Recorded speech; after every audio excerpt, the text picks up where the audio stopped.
కడప జిల్లా జమ్మలమడుగులో అంతర్రాష్ట్ర దొంగల ముఠాను జమ్మలమడుగు పోలీసులు అదుపులోకి తీసుకున్నారు. అనంతపురం జిల్లా గుత్తెకి చెందిన అనంతమ్మ, ఆమె కుమారుడు, కోడలు ఒక ముఠాగా ఏర్పడి రాష్ట్రంలో అనేక ప్రాంతాల్లో దొంగతనాలకు పాల్పడ్డారని డీఎస్పీ వెంకటేశ్వర్లు తెలిపారు. నిందితుల వద్ద ఓ కారు, 6 తులాల బంగారం స్వాధీనం చేసుకున్నట్లు చెప్పారు. నిందితులపై ఇప్పటి వరకు రాష్ట్ర వ్యాప్తంగా 15 కేసులు నమోదైనట్లు డీఎస్పీ వెంకటేశ్వర్లు వెల్లడించారు.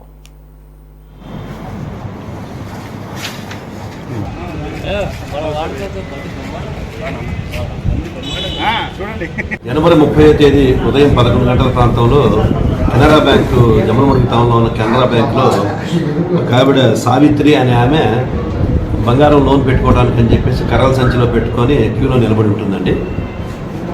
ఆ బ్యాంకులోనే ఆ రోజున ఏం జరిగిందంటే వాళ్ళు ఇంకొకళ్ళు గుర్తు తెలియని వాళ్ళు రావటం, ఆవిడ వెనకే నిలబడి ఆ ఫోర్స్లో ఆ బ్యాగ్ కటింగ్ చేసి అందులో ఉన్న 4 తులాల బంగారు చైన్ని వాళ్ళు తస్కరించి అక్కడి నుంచి వెళ్ళిపోవడం జరిగింది.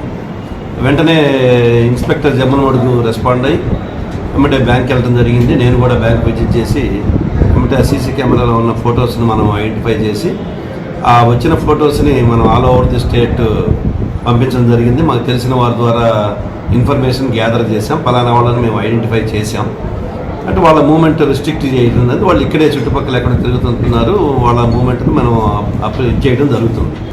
ఈరోజు తాడిపత్రి బైపాస్ రోడ్డు దగ్గర ఒక వెహికల్లో మరి జమ్మలమడుగు టౌన్ సిఐ లింగపాణి టీమ్ వాళ్ళని ముగ్గురిని అరెస్ట్ చేయడం జరిగింది.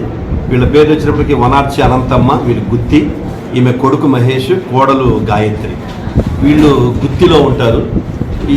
వీళ్ళకి ఇది ఫస్ట్ అఫెన్స్ కాదు, దీనికి ముందు ఒక 12 offences all over the state ఉన్నాయి. అలాగే ఇక్కడ మన దగ్గర ఒక 4 కేసులకు సంబంధించిన గోల్డ్ ఆర్టికల్స్, సుమారు 8 తులాల బంగారు గొలుసులు, అదేవిధంగా వాళ్ళు ఈ నేరానికి ఉపయోగిస్తున్న కారు కూడా సీజ్ చేయడం జరిగింది, అరెస్ట్ చేయడం జరిగింది. వాళ్ళని ఈరోజు రిమాండ్ పంపించడం జరుగుతుంది.